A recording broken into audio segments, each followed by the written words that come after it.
All right, so I am going to call this meeting to order. It is 6:01 on Wednesday, April 15th. Happy Tax Day, everybody. Hopefully you all got your taxes in. We'll go ahead and start with a prayer for Miss Lori. Lord, we thank you for all our blessings, even our tax day, I guess. And we pray that you watch over our firefighters, our volunteers, the residents in our district and throughout the world. And please protect us from all this dry weather and the rain, and bring us some rain if you can. Lord, we just thank you for everything. Help us to go in the right directions and do the right things. Amen. All right. I pledge allegiance to the flag of the United States of America and to the republic for which it stands, one nation, under God, indivisible, with liberty and justice for all. All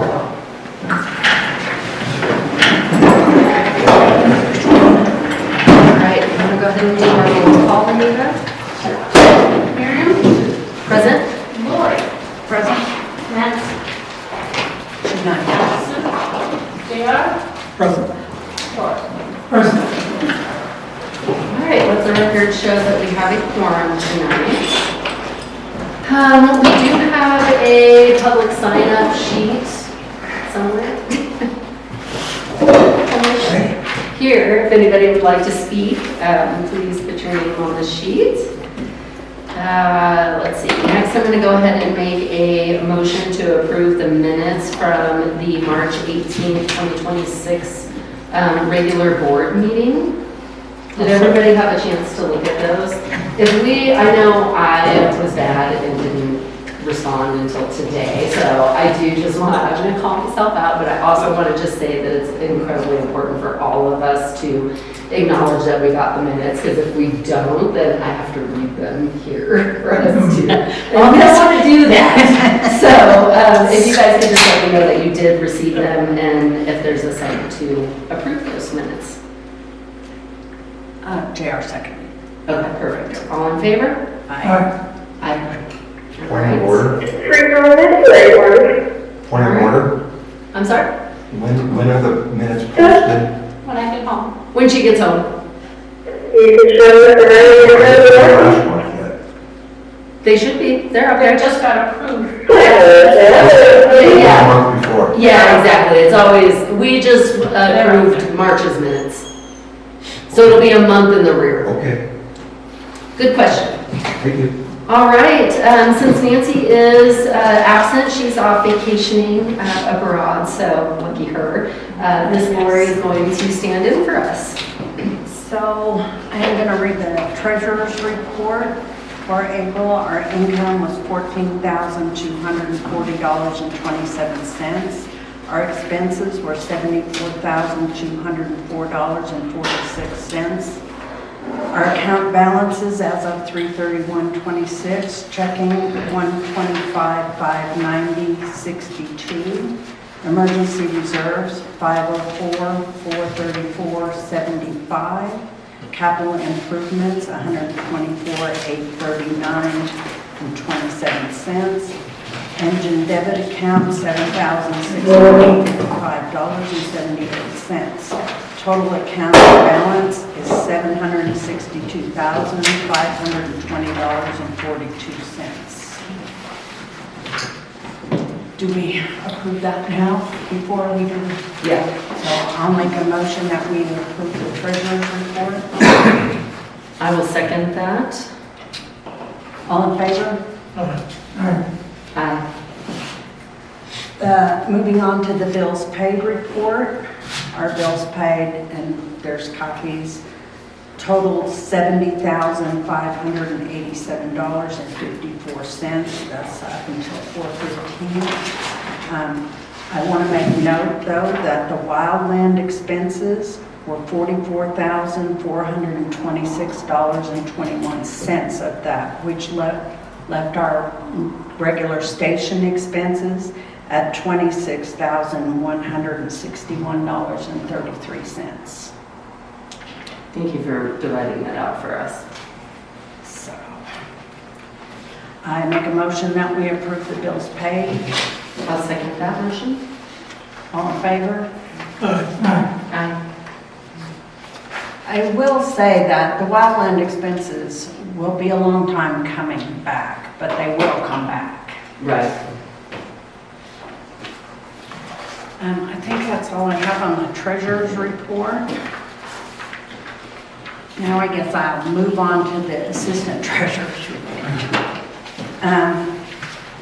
We needed to clarify our C-SLIP conversations from our last meeting in that we had voted to put $400,000 into C-SLIP, and we did not do that because of a number of reasons. One, the wildland expenses were piling up faster than we felt we could part with all that money.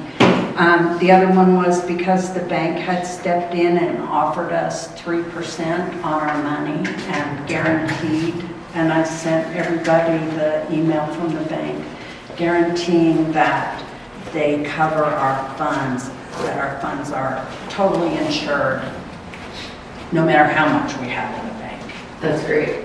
And thank you for, just to clarify for record's sake, we are just doing a remedy for the votes that we did last month, not because they were bad votes, but because we didn't have proper notice because they weren't on the agenda. So we're just doing a remedy for ourselves here, once we realized that we kind of stepped out of what we should have been doing because it was technically new business and I didn't catch that. So I do apologize to the board for not catching that. Well, we didn't catch it either. So. Yeah, but I do appreciate putting this on. I know Nancy had mentioned that rather than us doing like a specific number in it, that maybe not to, like, I know you guys need a little discretion right now, especially with all the wildland stuff coming in.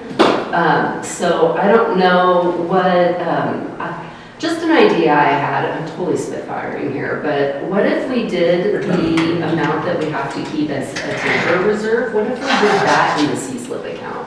Because that would be a smaller amount. It's what, like 11 or 15,000 or something like that. That would be something we would never be touching.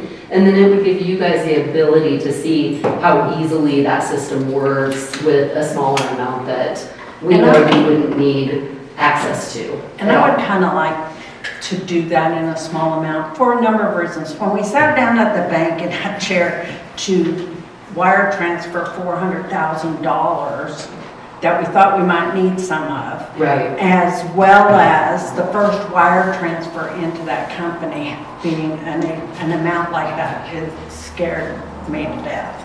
So that was part of our problem right there. It sounds all good until you sit down at the bank and say, okay, transfer all this money to this account, you know. Right. And you've never done that to that account before. So I like the idea of doing a smaller amount. I want to make sure we keep that account open and available to us if rates go down, because if rates go down, the bank won't pay us as much. right, Right now, we will make more money from the bank being able to keep our money there, right, just And have because more we'll get more accessibility. money for all our money. right. I did get from the bank, our balance would need to remain at 2,500.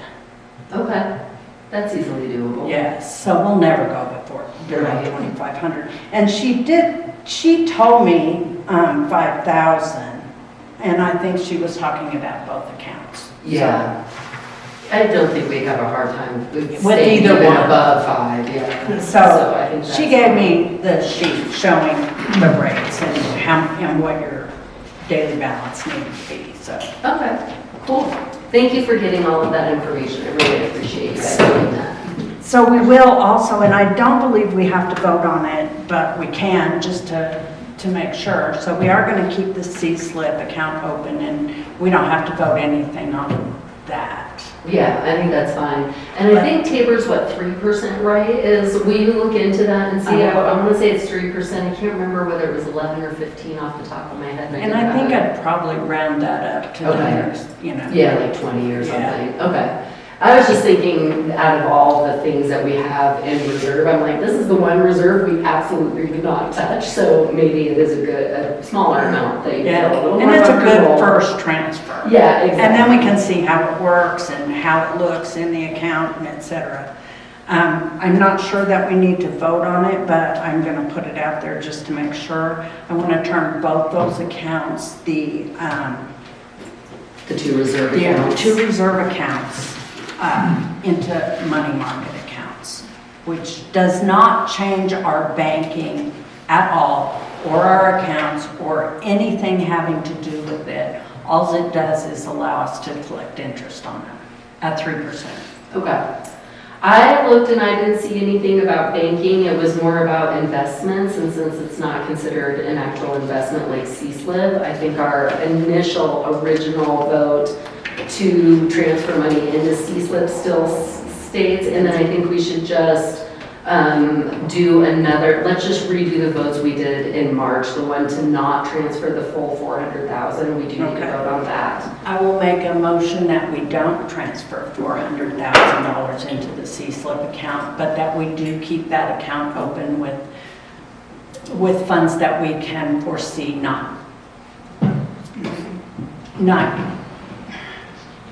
with funds. We'll keep that account open with some funds for sure, so that it's available to us in the future.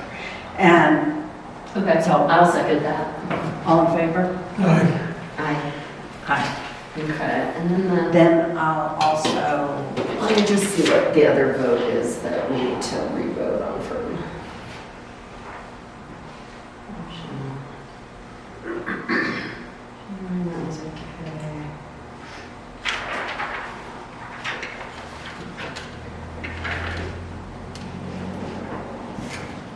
Okay, and we were able, so you already did okay, so we just talked about conversion, which we don't need to vote. That was the other second one. that's what I thought. Yeah, and then what's nice though is that we are able to keep those separate, so I appreciate you looking into that. Okay, cool. All right. I think we are good there. Yay. So we are going to keep the C-SLIP account open, and we will move money back and forth as we see fit. And then my next thing is I have all kinds of things. Our accountant. So our account, it's been 6 months since we hired our new accountant. It has not been an easy transition. And I wrote this down so that I would make sure and remember everything. But we have discovered even more bookkeeping issues than we had already anticipated. And she continues to address and rectify them. The latest one in the last 2 weeks has been, it looks like they did not file the fourth quarter Social Security reports for 2024. So we are in the process of working with the IRS and our auditor to rectify that. Okay. So, moving on, working with this accountant that communicates with us has certainly made a big difference in our ability to work towards more precise recording, offering better tracking for us and more transparency for the public. I have no doubt that this will continue to improve. At the time of hiring, we started her at $700, promising to match the $800 we had been paying if we found that the services worked out and if we did not foresee any unexpected expenses from our CPA regarding the change. It seems that it should actually turn out just the opposite. I think she will save us money with our CPA because our accounting is much better and much more precise. So Wonderful. I'd like to make a motion that, being as the 6-month probation period has ended, we pay our accountant $800 per month as we had been paying in the past to our other accountant. Okay. So, all in favor?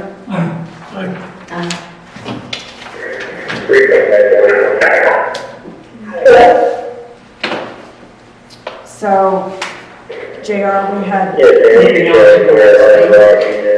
is our attorney's response to the questions regarding wildland pay. I'll just read this real quick.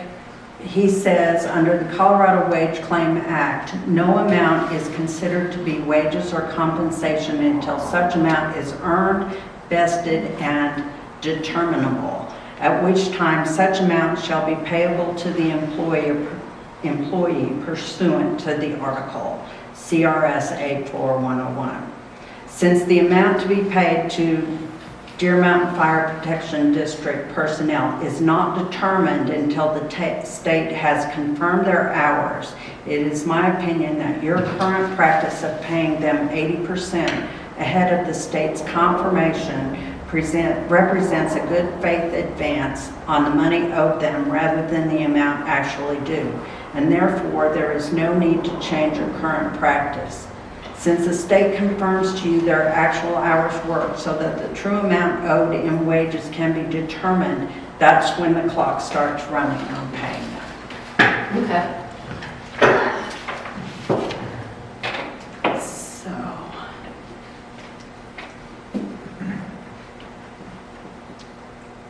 So my next, the response concerning FPPA. We all received the letter from their legal department. So we did ask our attorney to check into it for us. And I checked into it also because we had not heard back from him yet. Right. And we have found out that we are required to enroll our chief and assistant chief in FPPA of Colorado, and that is the Fire and Police Pension Association. I have been in contact with them and am in the process of setting up our account. They plan to have us enrolled and activated to begin membership on the first day of this next pay period beginning April 20th, and we will make our first contribution on the payday of May 4th.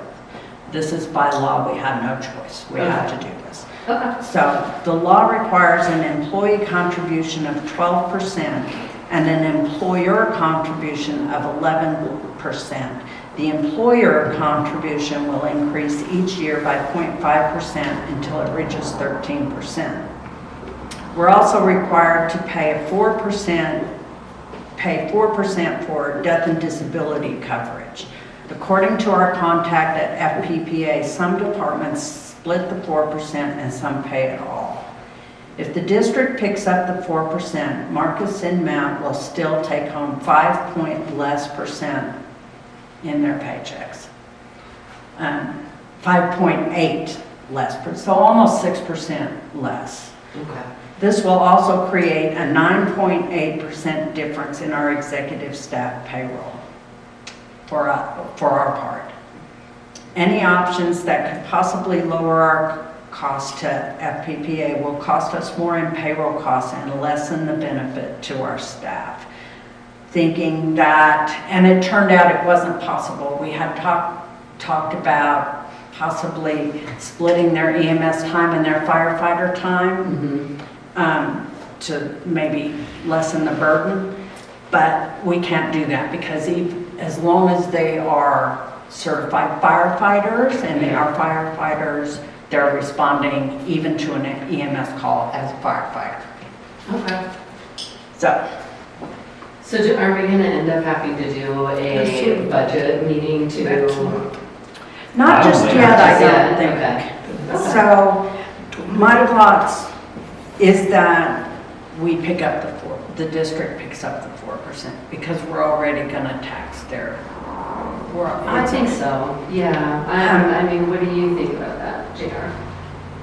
Well, yes, but let's go back one. He's certified, and Matt is not.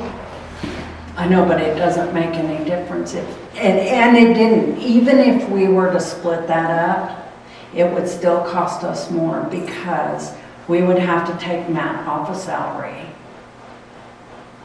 and we would have to split his pay.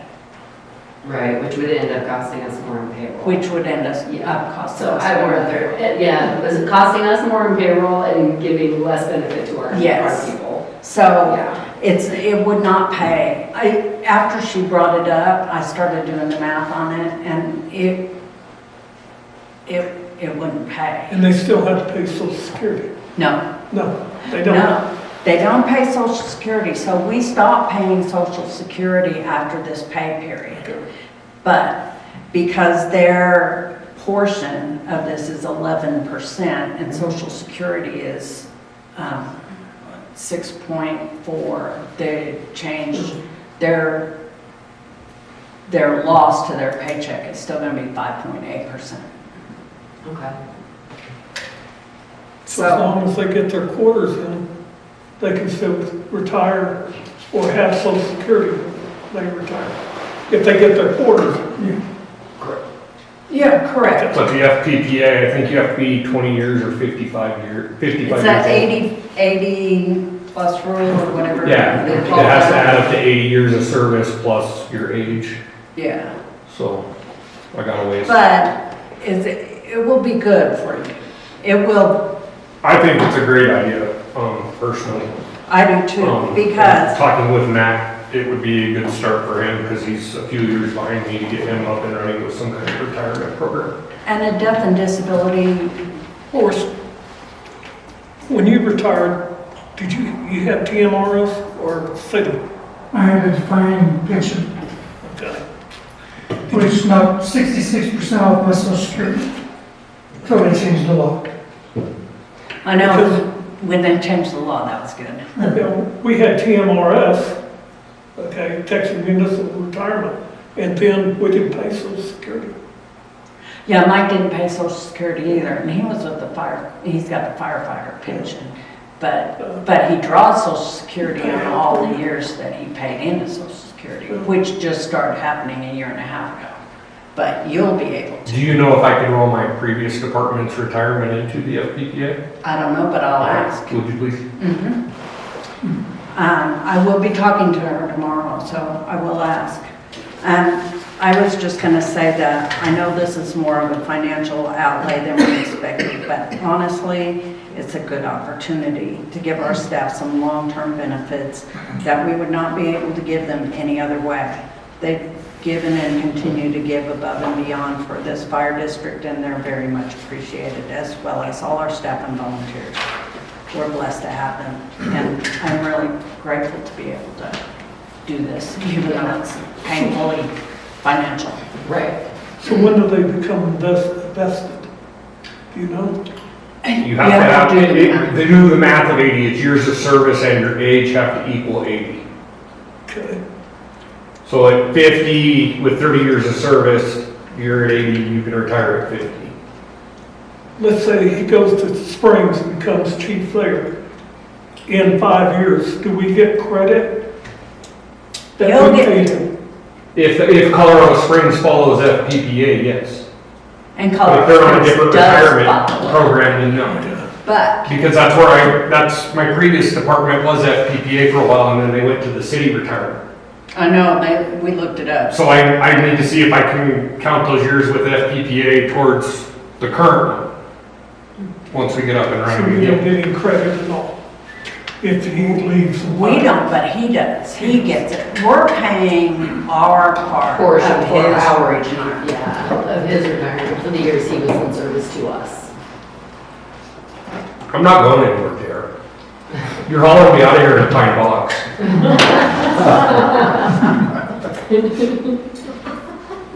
Well, and this is good to give our employees some long-term reasons to be here.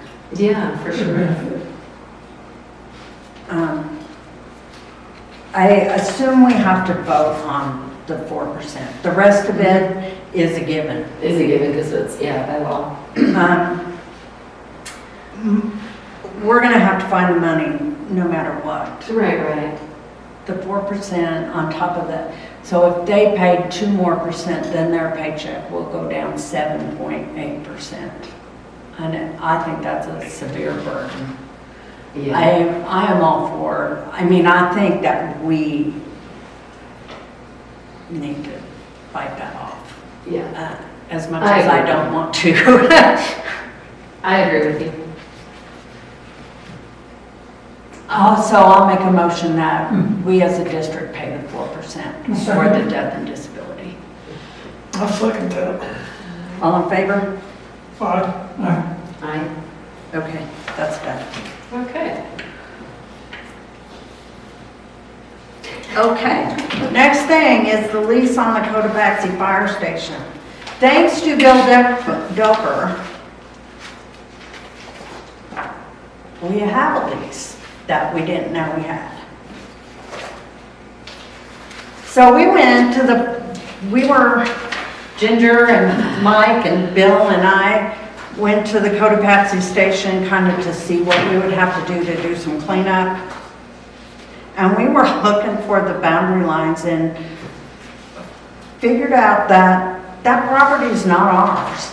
It belongs to the county. And Bill went to digging at the county for a few days and found this. So this is a 40-year lease at $1 a year, which was paid in advance. And the filing day, as you can see on the lease, is 7/20/1989, and it puts the expiration date no later than July 20th of 2029. Oh. And if you read some of these things, there are some things that we're supposed to be doing that we have not been doing. And if we cannot reaffirm this lease, we have to either tear our building down or sign it over to the county if we can't renegotiate. So I'm just going to say that I'm glad that we're already working to put the station in order. And special thanks goes out to Bill, for he's been over there cleaning up the grounds by himself. Thank you. That was my Easter Sunday. That's your Easter Sunday. So I know we have approved firefighters. I think 10 have volunteered, and a few other volunteers that are going to go do some cleanup on this Saturday. Marcus said the sign's at the school and will be a wonderful addition, I think, to the fire station. Forrest has been working on social media to encourage more involvement in Cotopaxi, which is great and makes us look a little more professional. But now we need to make that building look better. Right.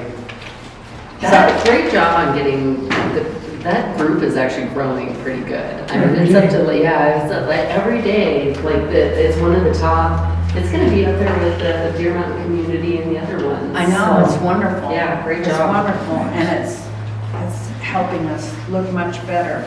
So on the same note with this, I had on the agenda, I feel as though we need to either purchase a door for that building that is not very well sealed up and filled up with wasp nests, etc. Okay. So Marcus was saying that he felt like we should tear it down, that small building in the middle, which I'm not opposed to. It has a little piece of concrete. I was telling Ginger this afternoon when we were talking that we could put a picnic table there. And I found one of those no maintenance picnic tables for like $400 and some free shipping. I'm thinking maybe our bake sale could raise some money for our Let's just see picnic. what. Are we allowed to tear that down because this is not our property? It's our building. It is our building, okay.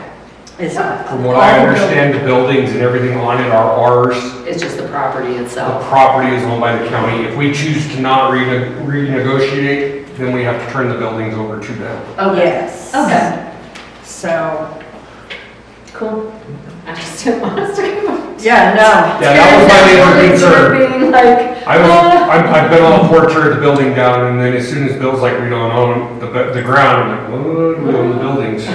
Well, and this says upon termination or expiration of the lease, which is coming up, the facility shall be removed within 60 days and the property restored to its original condition at the sole expense of us.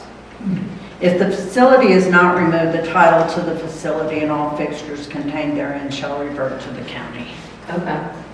So if we choose to tear it down, we can, but I think we need to make a plan if that's what we're going to do. We need to make a plan to do that because it looks terrible. Right. I think it would look a lot better with a picnic bench sitting there. Me too, and Bill says the main hall rent fee is $15 per hour. Everything else kind of remained the same. It says, please note, rental time includes your setup and your cleanup time. And then it says hall rental for events require a 4-hour minimum, and hall rental for meeting purposes require a 2-hour minimum.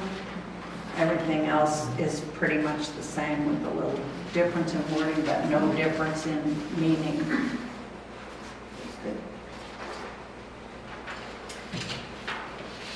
So, all of the rental agreements, who are these actually executed through? Is that through Ginger and the auxiliary? Yeah, that's how it's been, that I set it up and get the signatures and collect the monies. Okay.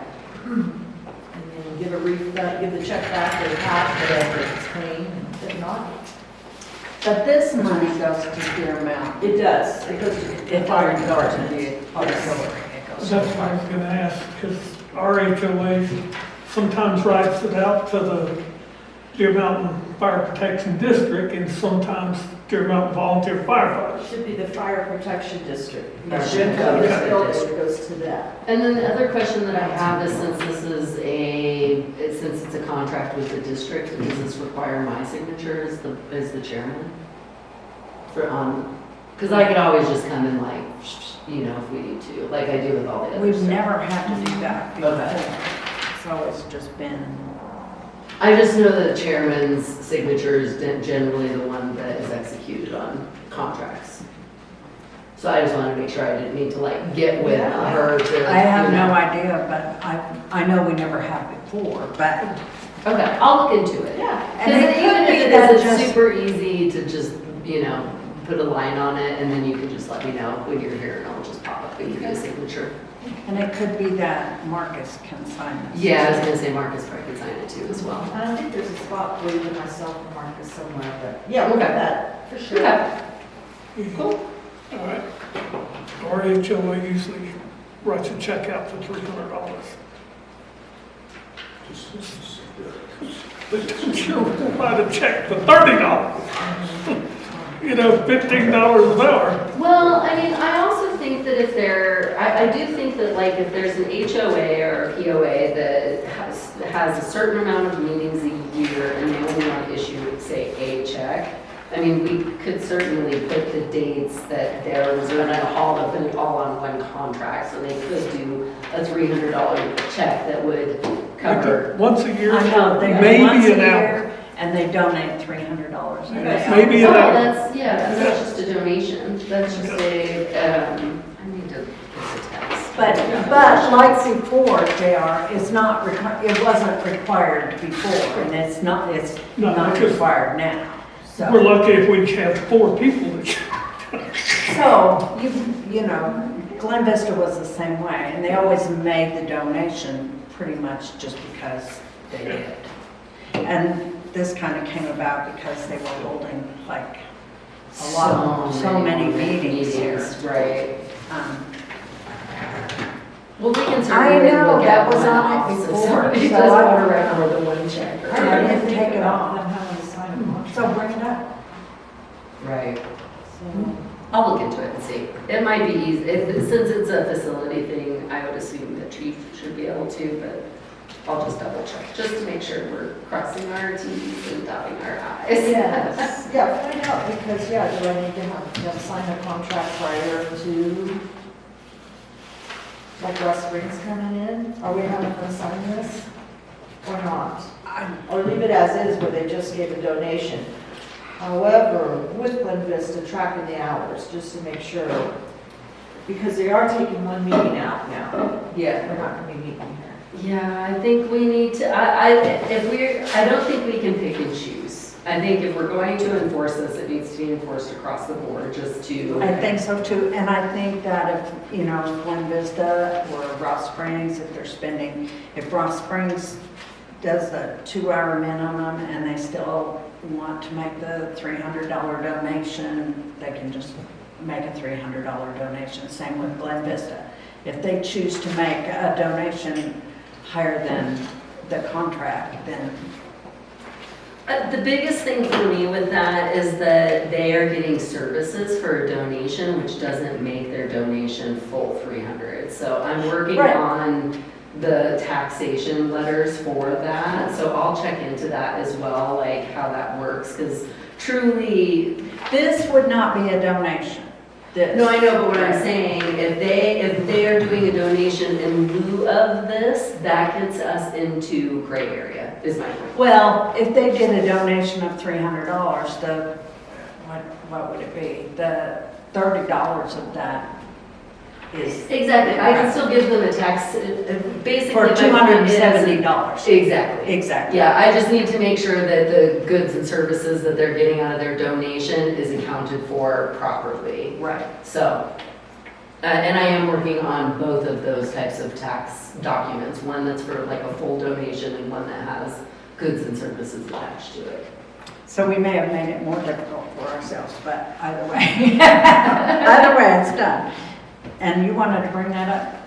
Oh, no alcohol permitted on premises. Okay. I don't remember when, but there used to be a sign up there that they could bring alcohol, BYOB. Oh, okay. Okay. I don't know when they voted on it or anything. Okay. We might need during this, if it's gonna do this. Thought it had to be somebody with a liquor license, or it was Sherry that had the gambling thing that allowed that. See, I don't think that's true anymore, JR, and I don't, we didn't serve it back then. So I don't for some think we reason- can serve it. No, we can't. But they could bring it in? Yes. No, I think there was. BYOB, yeah. It used to be back there Yeah. somewhere in, So is I this don't something we need to, yeah. I don't know who we ask about that. County, We're not Liquor required. license. county does the liquor licenses. Yeah, Yeah. I've just been going off the rule, I'm not gonna smell your cup or look what's in your cup, I don't care, as long as you're not acting out of hand. I don't care what's in your cup. And that, I know, and I would, but it'd be nice to know if I'll see if it's, I can find out. if what it's will be legal for or the not other legal to bring a BYOB or bring, you know. well, okay, Jim was running the hall. Okay, would be up to her, wouldn't it? Yeah. stuff. I'll check. Yeah. I'll look Let's and ask the see. county, and then we know what the law is, and then we can go from I there. can't imagine that there's a law that says people can bring booze onto a government property. Onto private, yeah, onto public property. Halloween party, I saw a couple guys out here walking around drinking beer, carrying a beer can around. And I I think, was jealous. I know, yeah. I just get concerned with somebody leaving. I know a guy that was out in the parking lot. And I I think think that's where the bring your own becomes. Yeah. A water bottle full of vodka or moonshine. If You this know? was vodka, I would have Oh, okay. a lot more excited about it. So, I don't know. so we'll find out that answer. Yeah, Okay. I'll look into that. I'll look Otherwise, I into the signature and the alcohol on premises and the tax documents. Otherwise, I think we're good with this. Yeah, I think this looks great. It really hasn't changed anything except the minimum price. So do we have to vote on this? I have no idea. Let me find out really quick about the signature first before we vote on it, Okay. because if it does require a district signature, I mean, he's technically on the board, just non-voting, but he should still be able to sign. I just want to make sure that piece is accurate before we vote it in. Okay. But I think we can still utilize it. We had $25 an hour before, didn't we? No, JR, no, No, it was like, it was 15. We saved, yeah, we talked about increasing it, but then you guys talked, and I think this is reasonable. Reasonable with that, so that anybody can afford to, you know, not price ourselves. But, The 2 times I've rented it, they always leave like a donation on top of what they owe too, so it's all good. And we're not in a hurry because we haven't been renting it, like the hall with the offices here. Should we promote that? Pardon? Should we promote that once we like this? I don't think until, in my opinion, just my Until the opinion. building is finished. Yeah. I think that's Well, okay. that's what we're- And then I'm the one that has to come in and have, make sure the building's clean for them, so no, do not promote it. I'm with her because she always needs help with that. Imagine. For sure. I just have a couple more things, thank goodness.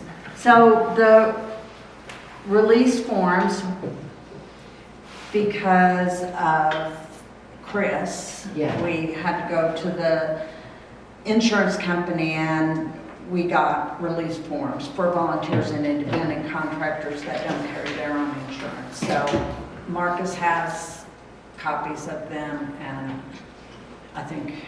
Yeah, Nancy had sent them to all of us. Right. They look So pretty standard.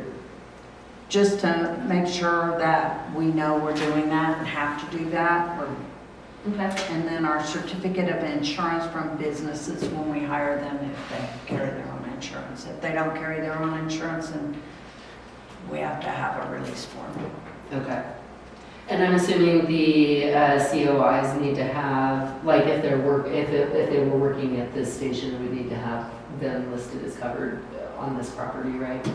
That's usually what I have to do at events, like if we're at the, Not if, like if we hire a business, say a plumber, they have business insurance. no, I know, but usually that business insurance for the COIs, so like if, let's say that plumber was working on station 1 versus Cotopaxi station, that COI would need to be specific to that location.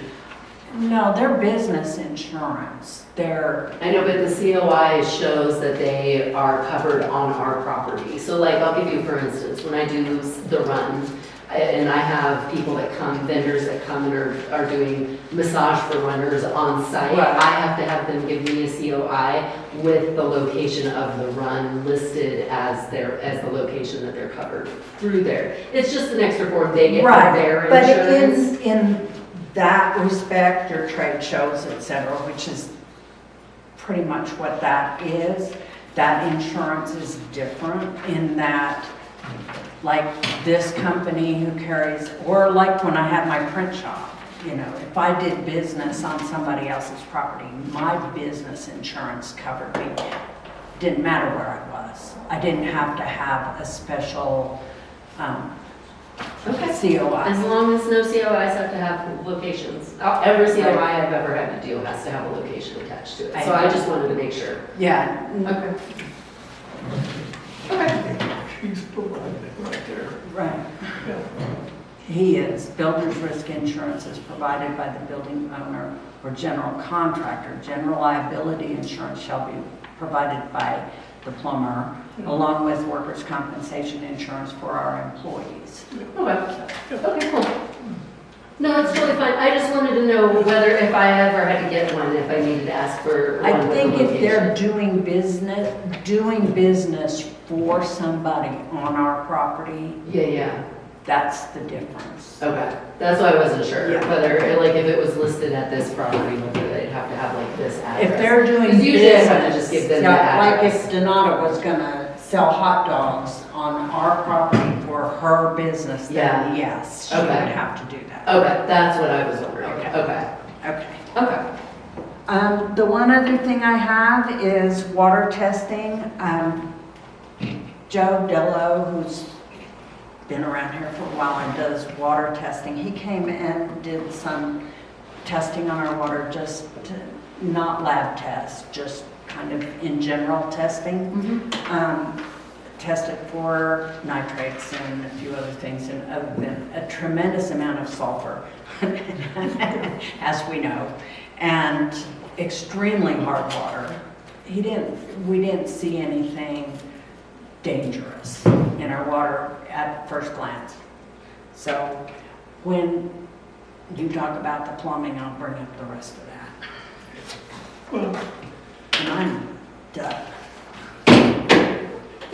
I'm kind of jumping. Okay. Good, okay. I don't have a lot. I really just have a couple updates for grant applications. FEMA, I did talk to our people out in Alabama on Monday. They're still just waiting for FEMA to, they've been funded apparently, and they're waiting for them to open their application processes. She did let me know that they also do the SAFER grant there, and she did let me know that she does believe that my original information that they sent out saying that AFG and SAFER grant was going to be at the same time. It sounds like they are going to be maybe at different times of year. So we're ready to rock and roll for the AFG grant, and I'm going to start looking into the SAFER grant. And then once we kind of see what our AFG grant application looks like, I feel like we could maybe discuss whether we would want to use that company. You know, obviously they have a percentage, and I kind of want to see what they do and see whether I feel like it would be worth using them for the SAFER grant, or whether I feel like we could, put together a comprehensive grant application for the SAFER grant, which is the So- one that's for the payroll stuff. Do we still have no idea when that FEMA grant, that AFG grant is gonna? No, at this point, they're still waiting. She said we're locked and loaded, ready to go. Our application is ready, and she said they just are basically waiting for FEMA to open the application process. Firefighter safety, disease, and prevention. I'm sad to say that we were turned down for this grant. That was the $20,000 one for some new gear for wildland. So we do need to talk about what our people need to make sure that they are, safe and up to everything. So I know Chief is looking into some pricing on some different gear. We're looking at whether if we buy it all together, is there a bulk discount, break if we buy a certain amount? If there's not, then I've asked Chief to put together sort of a plan as far as like, if we know we have XYZ going out for 1 month, maybe we buy 3 sets this month, 3 sets this month, 3 sets this month, something like that. So more to come on that. I did just want to let everybody know though that we were in the full volunteer, so unfortunately his friends were in the part volunteer, part paid, and we were under full volunteer, so his friends weren't even in the room to know why we were turned down, which, I was kind of hoping that. I have a feeling it's because we have a lot of money in our banks, quite frankly. They said they had, I think $1.8 million. People asking for $1.8 million and they had $550,000 to hand out. Yeah, so they had a lot of applications. So I would assume that, because we have the need, the only thing in our application that is out of the ordinary compared to maybe some other places is the amount of money we have in reserves. So we'll continue applying. I'm still looking. I'm going to look. There is that other FEMA grant that is for gear and stuff too. So there are other options as far as grants that I'll continue, and we'll just continue applying for this 1 year over, every year as well. Did the county ever open up that grant? That one we passed on because it was for capital improvement for quarters for EMS, and we had the cart in front of the horse. We didn't have. No, I was thinking of a different one, but. No, that one, the one that was through the county was the one that was for capital improvements that we're waiting until the next cycle, so that way we kind of have a better idea of what we're doing long-term for EMS before we go after those buildings. So we'll look at it and see. Like I said, more to come there once we have some more idea on, whether there's bulk discount rates or, that sort of thing. That's all I got. It does not appear that anybody is giving discounts for buying in bulk. Okay, that's what I figured. Seem to happen very often. Yeah. Even if we were to do the entire department at once, we don't get a big discount or anything for doing that. Right. Okay. It's unfortunately, and all of it's really expensive right now. Right. Well, and the demand on all of that stuff is going to be high this year too with I know. everything. Because that's another thing I keep reading is that like companies can't keep in front of production of trucks, parts, gear, all sorts of stuff. Yeah. So I also, you know, we need to definitely keep an eye on that as the season progresses I too. know, and I think we need tents real bad, don't we? I need to, we got 8 of them that you guys approved last month, which thank you. I need to get some extra large ones because we have some fluffier members. And they're the same price, you just have to order the extra large instead of the large. And that was, when I get to my part, one of my asks is if we can use some of that Wildland money to get those. We are good for the time being currently, but they are about to expire soon. Plus, Dave Nolan is one of the guys that needs an extra large, and he's the one who deploys a lot for us. We need to get Dave a tent, for Yeah. sure, Okay. because he goes out all the time. Right. Yeah, I just want to make sure that especially as we're getting a secondary truck and, you know, like all that stuff that we'll have the right stuff going out. So, yeah, if Dave doesn't have a tent, we need to put that on the list. Yeah, don't want to get kicked off. Yeah. Yeah. So that's all I have. We don't want him to not have it. All right. Talk again about we're going with Mead Lumber Company for the 48 pieces of sheetrock. That's it'll probably be on Friday. It'll be here. This Friday? This Friday. Yeah. So we need to put that in a place that won't mess up the plant cell. We're gonna put it over in the A building. Yeah. Okay, Just the first day over there. okay. We have White Brothers Custom Plumbing. They gave us a bid of a total of $9,629.44 for the plumbing over in Building A. We'll have a bathroom over there, washer dryer hookup. Do what? Water heater. The water heater, yes.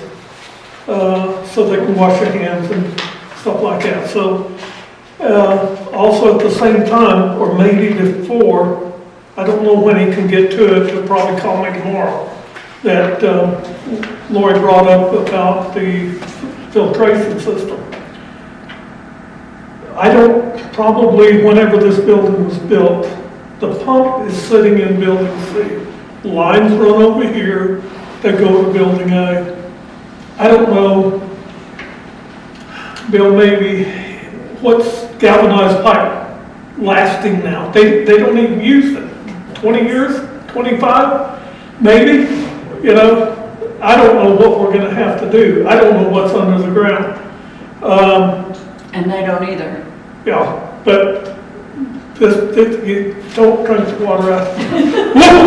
You don't do that, just give me the chips. Because I did accidentally one time pick up a glass and, wow, drink it, you know, it's like non-water, you know?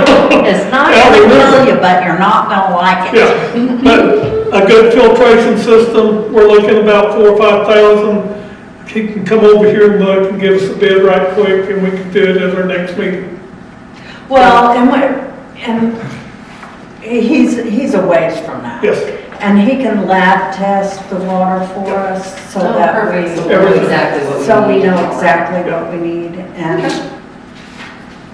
Yes. so we can you get, will have to sign this, Okay. yeah. I'll make a motion that we accept White Brothers Custom Plumbing. I will say that we did try to get more than this We quote. did. But by numerous, we have, JR has called many plumbers and this is what we have. And they just don't want our business, I take it. Yeah. It's interesting that way, isn't it?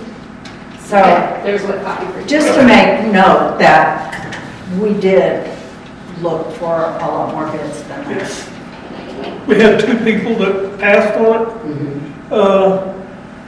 Johnny's Plumbing gave us a bid of $10,000 plus concrete work. No, interesting, okay. That was 3 years ago, I believe.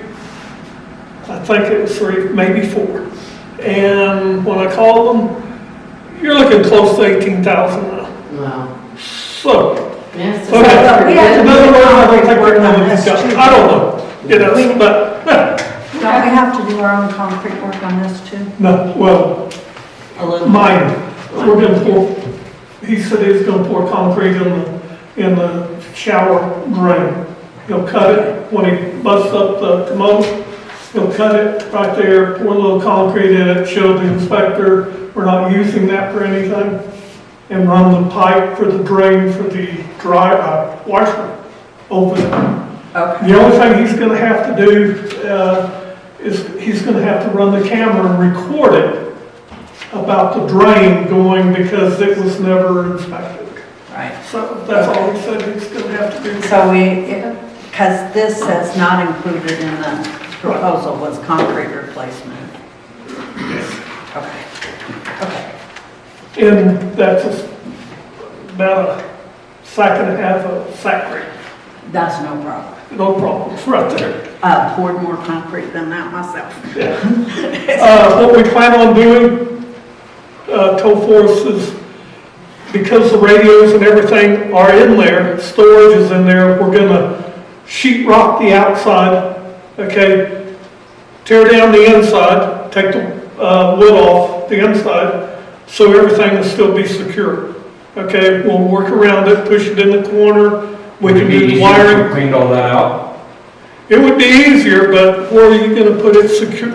I can secure it in the C building over where all the storage is. Yeah.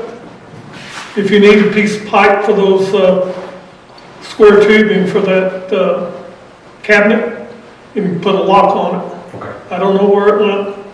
we'll figure it out. There's a couple of metal cabinets over there in the, There's a couple in the medical room too that we can lock up. Yeah. We've got plenty of cabinets we can lock stuff up in. There were some cabinets over there in the Cotopaxi fire station too. They weren't, All right, that's all I have. Point of order, your motion on the table. I'm sorry.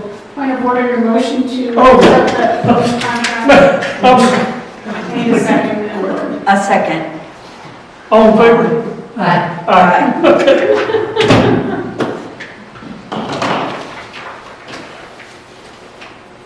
All right. Forrest, you're up.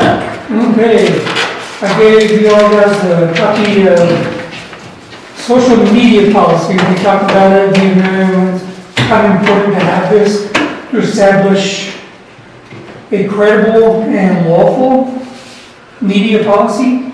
So this is based on the Colorado Open Records Act, CORA. It will determine how we save any media that we have in case it ever comes up in a question, legal, even if, like we're looking at doing a YouTube page as well for the video. Once you get so much on there, you want to archive it, it can never go away. There's things on here, I'm not gonna read the whole thing to you, but, if a post gets put on our Facebook page or the fire department page, so the fire department page is one to promote the fire department, and the fire protection page is for business, official announcements and such. If a post gets on either of those pages that we feel, and I've included a whole list of illegal, profanity, Harassment and bullying, is it this, Yeah. this list right here? those would be the criteria we use to bump a comment off the page, but we have to take a picture of it and save that too. So this goes into great detail about how to protect our media. One of the things in here that I looked into, so we don't actually ever have to remove any comments from anything. There's an option to hide it, just like when we archive, we can hide it from the page, so then that way it keeps the record intact, but it's not visible from the, you know, so if somebody like was harassing or, you know, put some sort of legal activity up or, you know, something like that that violates one of these things that we have to do. That's what we, One of the things they recommended was a media log, so that if you ever have to go look at something, you don't want to spend 16 hours going through Facebook, keep a media log and you could log it to this post was hidden. Yes, on such and such date for such and such reason or something. So I thought we weren't gonna do comments on our. We're not. Okay. No, that's on the volunteer page. Okay. But because the volunteer page previously functioned as the department page here, we still have to protect the archive of records on that page this same way, just in case. It's still under core. Yeah, it's still more of a CYA thing than it is like a requirement that we, we're taking extra precautions just to make sure that we keep our records intact. Nothing wrong with that. We've learned. So I sent an email out, but then I updated a little bit. If you have a chance to read it, if y'all take a chance to read it, we can vote on it next month, and we can vote on it today. I would love a chance to read through this, and the other thing that Miss Anita brought up is that I'm gonna also look at just a broader retention policy that will also cover this stuff too. So I wanna make sure, I wanna look at what we're required for retention policies to make sure that this is in alignment with that, and then also for yeah, that type of stuff. So if we could table this until this meeting. And then you tell me an update, and we're ready to go. I have a note to look into retention policy as far as social records, all of that type of stuff. So I will be in touch with that. Okay. Cool, thank you for doing all the work on this. Next This looks thing, really great, by the way. thank you. Yeah, it looks fantastic. Thank you.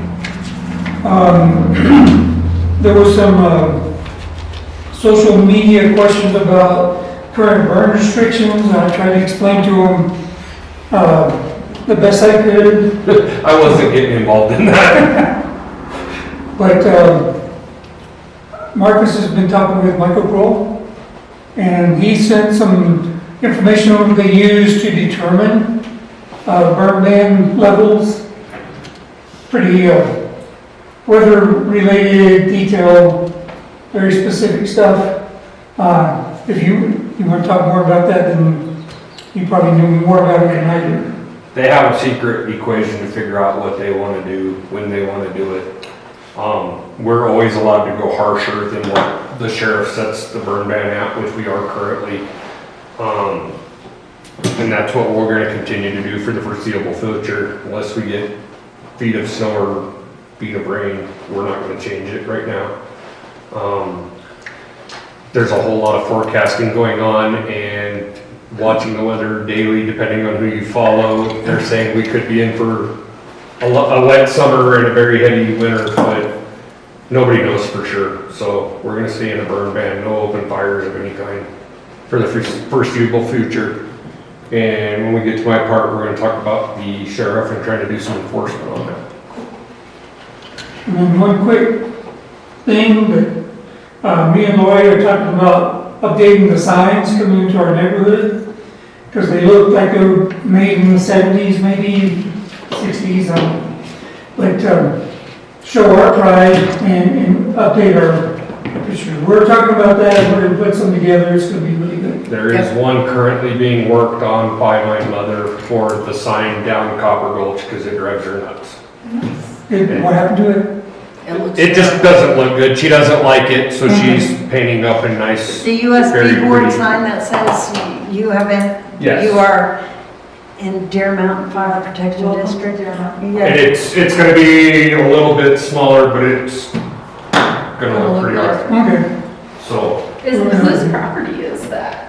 Because that was one of the things that I was wondering, was like, who, because there's several of our signs Yes. that look like that same one. I I know. just did, before we go traipsing around placing signs, I'm like, I figured we should probably find out whose properties those are on. I have no That, idea. now there's BLM, BLM, Yeah. I think most of them Most probably probably are. are. Cleveland County right away. Okay.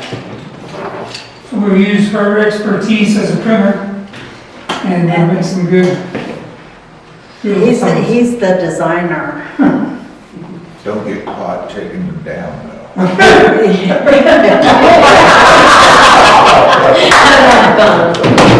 True.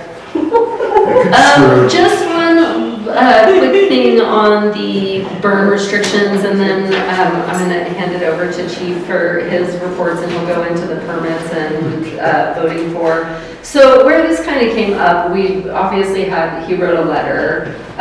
What we're gonna start doing, and Forrest and I talked about this, is that when we put the letter out, we'll put it out with that sheet that's color-coded with the stages, the one that comes from the county. I need to see if I can find a PDF and make a better version of it, because the one that's online that everybody uses, you can't read. Well, and not only that, it's not very clear. Yeah, but my point is that we didn't list some specific things that did come up, and it wasn't that they weren't covered, it just language-wise, this was our first letter we put together. So ultimately, when Chief puts out a letter, it's because we are enforcing stricter rules than what the county is, and right now, as you know, the days are changing fairly quickly, so that's kind of the whole purpose there. Some of the stuff we are calling out specifically, like for instance, campfires, charcoal grills, things like that, is because summer is upon us. And I know Barbara had brought up, so I'm also going to see, I have no idea, it's just a thought on how I might be able to reach out to, say, Airbnb, the actual website, DIRT, some of these other camping ones that have our properties listed on them, so I can communicate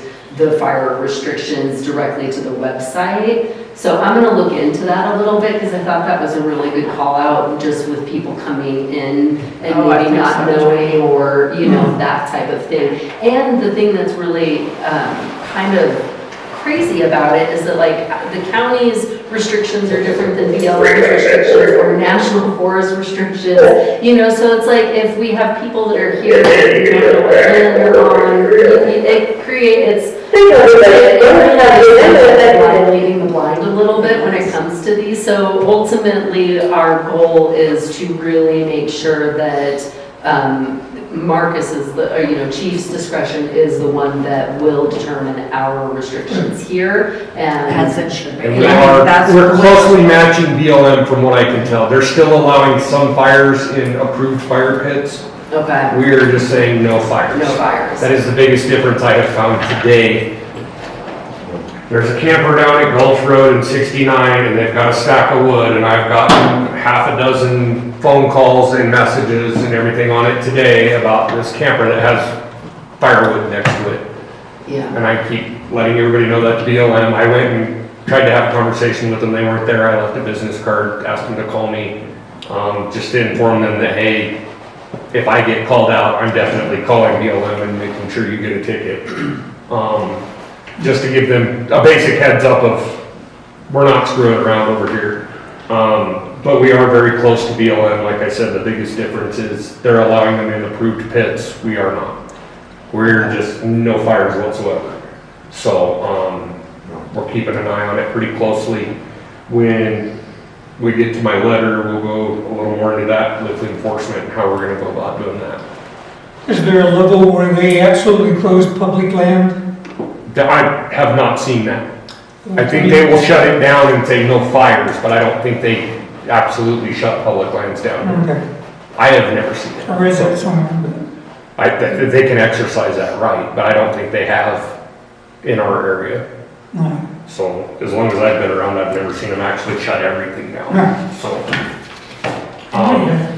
Have a printout somewhere at home of what Colorado Springs uses too, and that was kind of interesting. It had some different stuff on it, so I'll find it. And That would be great. Yeah, I'm gonna look at that one that is from the county that has, like, it's got like the color-coded ones. I'm gonna see if I can find a better, And version of that. it's not very Right, clearly written as far as the rules. right. They're, I'll work on that for you. Well, we did update Chief's letter to include verbiage that says that we are adhering to all county plus these, which was, apparently open flame and campfire is a little confusing.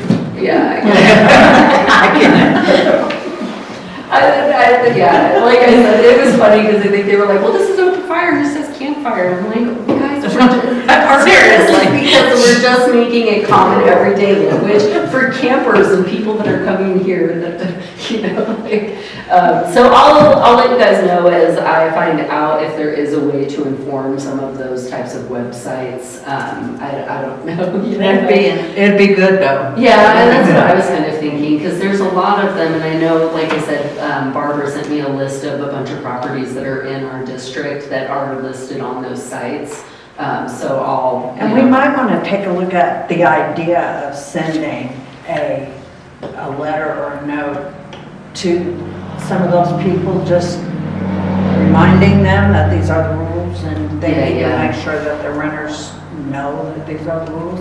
Might be worth maybe a few dollars in postage. Well, the problem is that on most of those sites, until you book it, you don't get the address. Right, no, I was thinking that Barbara had the addresses. No, she's just sending me the listing on the sites that, Oh, like, so, you know, on Dirt, there's like a website I called got you. Dirt that has like campsites that you can go and I got on you, some of these yeah. properties. I remember that. We've had So- arguments with that before. Yeah, so I don't know, I mean, that's why I thought if nothing else, if I could at least just reach out to the help people or something to let them know who we are and that we're, you know, we're in a very dry season and that we are just doing our due diligence to make sure that their people that are here are safe and know what the regulations are, so. I think that But I do have to sign. You guys be against us getting some, like the political signs? That just Like say yard absolutely signs? no burning? Yeah, I think some yard signs would be If we great. price those out and we look at those and we put them at the major intersections, where somebody really doesn't have a good excuse then. Yeah, I think it's a great idea. I print a lot of those through, I have a printer that does a lot of those, and if we do them, you have to order them in 8s, and you'll get because that's their game run is 8 of them. Well, if we run them, we'll run them up to Indian Springs, we'll run them Yeah, to yeah. Cotopaxi proper, and we'll run them around here. We Okay, could probably use Those two. 24 or 32 of them. yeah, that's pretty what I was easily. thinking, okay, Um, yeah. And that way, we're doing our due diligence to let people know that, hey, we're not gonna tolerate it. And it can be Right. something simple like fires equal fines. I like Yeah. that. Yeah. I like that a lot. It's simple, it's to the point, and people might actually use their heads. And we can push one under each one of the Deer Mountain Fire District's last Correct. too. Okay. I'll look into that. Yeah, I think the more we can get that out there, because this is a dangerous time. Yeah, And it's always a dangerous time for us in the spring and the summer when it's dry. April's the worst. And, yeah, I don't Unfortunately, know. wildland season's year-round now. There is no time frame. It can happen at any point in time right now. So we just need to make sure that we're getting our word out and making sure we're as fire Yeah. prevention as possible. I agree. Well, I don't know if anybody caught the commissioner meeting this week, but McFall was talking about currently our water basin, Arkansas River Basin is at 47% and our snowpack is at 9. And I mean, they're literally talking about at this point whether we'll be able to pull enough water for drinking out of the river. So there, it's dire and it's. we Let just- alone fighting a fire. Yeah, yeah. Okay. That's all I had on that. I think you're up for the rest of your portion of this. Okay. Working on the burn permits. I've been trying to get a hold of the sheriff for the last 6 months. He won't return emails, he won't return phone calls. I can't get a hold of him for anything. I've gone to the undersheriff, Irving. He has been a great help. He actually drove out here and shook hands and met us and gave us a bunch of information on the burn permits. He wanted me to bring this letter forward in front of you guys so you're aware.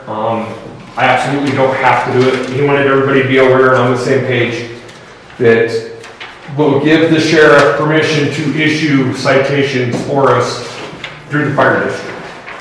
Basically, we go to an illegal burn, we will call for a sheriff's deputy, they will come out and issue the citation. They'll take care of all the law enforcement side of things. They have asked us to take pictures on arrival, they've asked us to document and do everything we can on our site to assist them with their site.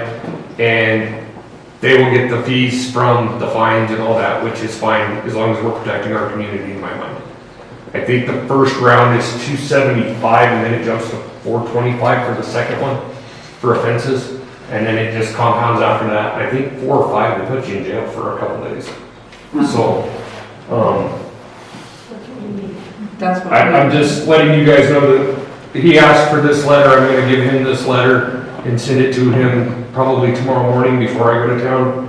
And make sure that we are all on the same page so we can take care of our part of the world. There's gonna be absolutely no leniency. Matt spent the better part of Sunday afternoon while I was running to West Cliff for an ambulance call, half hour, 45 minutes trying to hunt down a smoker.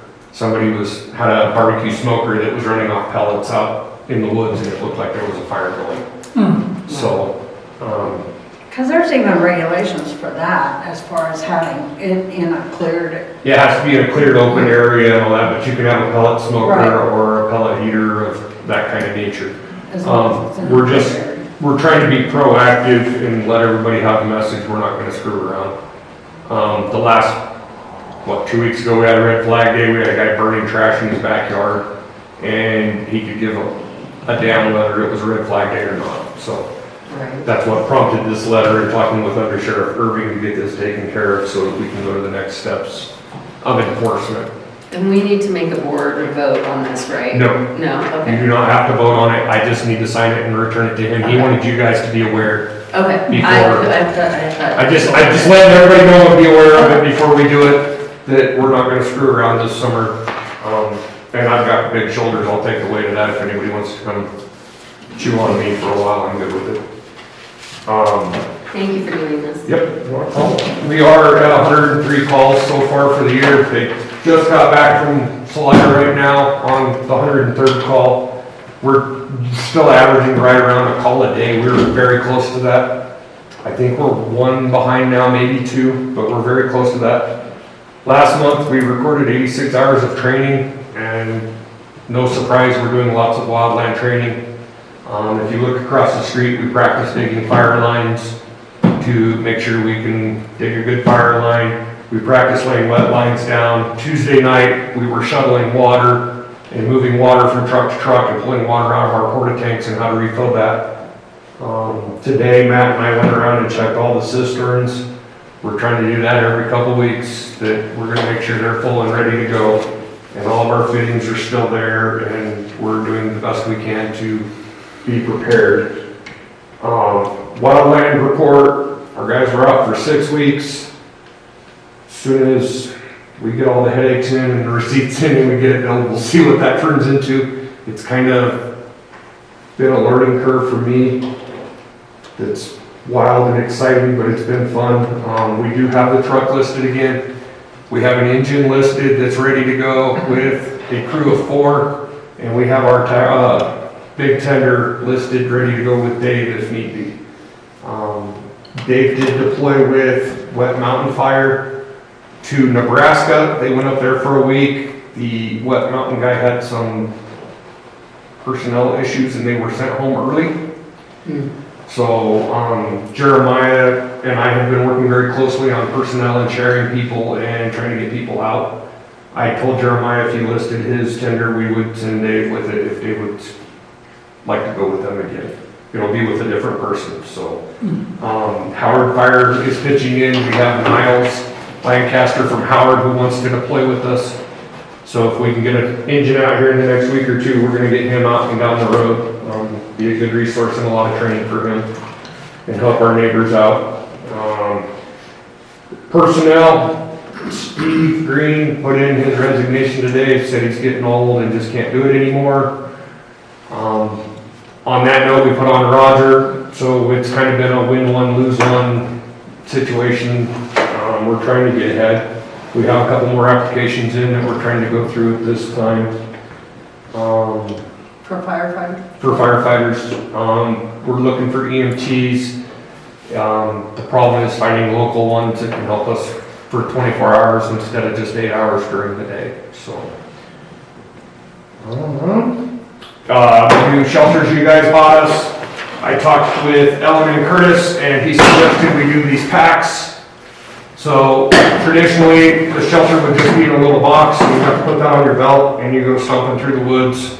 It's bulky, it doesn't sit right, it just doesn't feel good. So I bought 6 of these packs. It carries their shelter, it has an open pack for snacks, goodies, whatever they got, and then a spot to put a couple bottles of water or a big canteen of water. I bought 6 of them. They are currently on our 2 wildland engines that are ready to go for in-district. They are for our in-district personnel only. That way we have shelters and they can put water on there and they can go trekking through the woods or out across the field, whatever they need to do and be safe. They understand anytime you get out of the truck, you will put this pack on any kind of fire. No ifs, ands, or buts. We're gonna start doing things right and we're gonna look professional.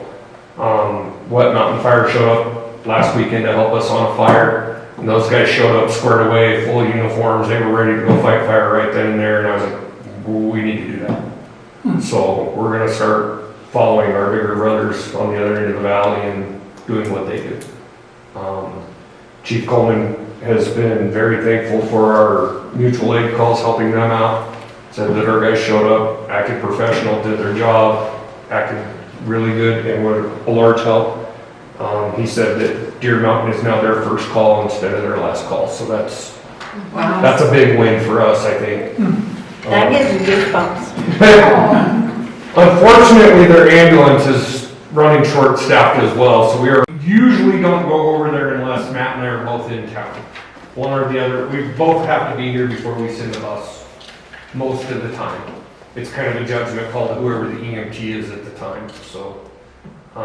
Again, we can call Arkansas Valley if we get into a pinch, or we can try AMR, but it's a crapshoot at that point, but I feel we need to take what we can to help our neighbors rather than sit around and do nothing.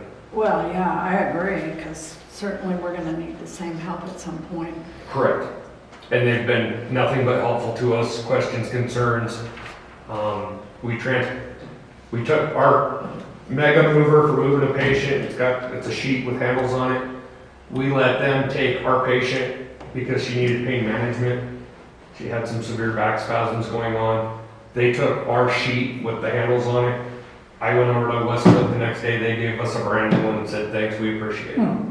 So, they're working just as well with us as we are with them. We're back and forth daily, talking, That's really nice. discussing and discussing, so. That's Their district president reached out to me and let me know, basically reiterated what Chief had said and just said that they really appreciated that he's turned this department around so quickly and that they used to not call us is basically what they told me and said the same thing, they reiterated the same thing and said that we're the first call now. So I thought that was pretty cool that that they reached out that way too. because they will do the same for us. We should do it for them.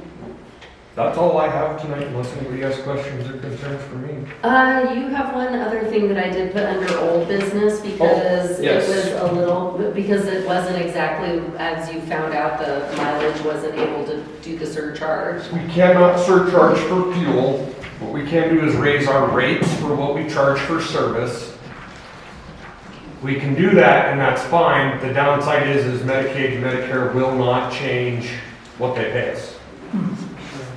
They pay us $90 for an ambulance call, whatever that rate is. If we charge $1,000, they pay us $90. It doesn't matter if we charge $10,000 for fuel, they're gonna pay $90.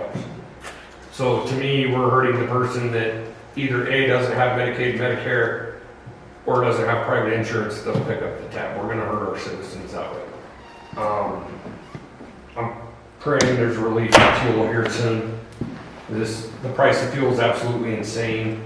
I think after the last meeting, I called the next day and fell and it was $4.88 a gallon. And now, So I'm guessing now it's over $5 by the time it's delivered here. So we're trying to keep the fuel tanks as full as we can and bite off a little bit at a time rather than 1,000 gallons at a time, hoping there's a relief coming. So we're It has paying started pretty to go close down a attention to little that. bit. I noticed this week, it's gone down, I think, like 15 or 20 cents. Regular gas seems to, diesel seems to have gone up. Yeah. It just keeps that's going what up. I keep seeing, is like $5 for diesel. So we can charge more on our base rate, but we're only gonna hurt the people that are actually paying out of pocket. The Medicaid, Medicare people that I would say is probably 75 to 80% of our customers, we're not gonna get anything extra out of it. So I don't know that it's worth the effort to go through upping the price, just to come back and lower the price in 6 months, hopefully less, but, it's just the way it is right now. We're doing everything we can elsewhere to skimp and save so that we can stay under budget for the year. So we can put gas in the cars, in the trucks. On that note of fuel, my concern is prices are gonna keep going up enough that we're gonna start losing volunteers responding to calls. Just listening to bickering around while everybody's talking is the price of fuel is killing everybody right now, so. We can't necessarily put fuel in vehicles because that goes against taxes and all that, but I don't know if we can start looking at some gift cards or fuel cards to hand out to the volunteers. Something that would make it illegal and okay, but also help them out a little bit too. I know when I go put fuel in my truck, it's $150 to $200 a tank, so. I know. It's painful.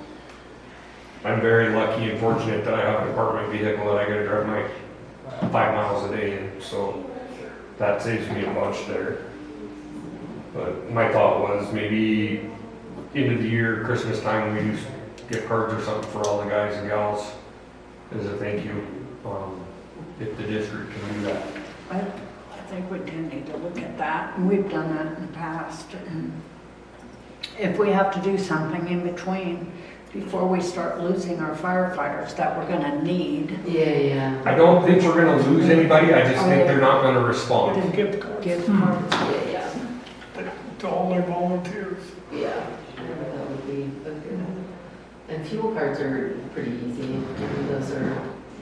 That's the easy way to go about getting fuel in someone's car.